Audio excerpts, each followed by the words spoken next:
সামাজিক মাধ্যমত ভুৱা পোষ্ট দি বিপদত এজন শিক্ষক।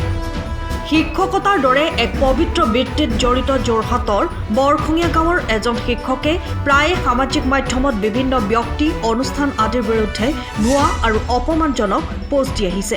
শেহতীয়াকৈ যোৰহাটৰ কাজিৰঙা বিশ্ববিদ্যালয়ৰ 25 কোটি টকাত বিক্ৰী হ'ব বুলি সুৰেশ বৰা শাস্ত্ৰী নামৰ এই শিক্ষকজনে এটা ভুৱা পোষ্ট দিছিল।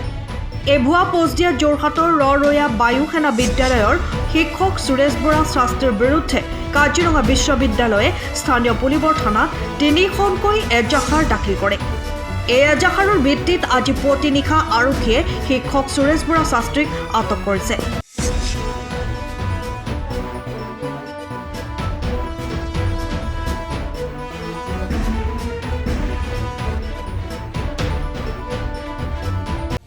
সময়ৰ খবৰ সময়ত পাবলৈ ফলো কৰক টাইম অফ আছাম।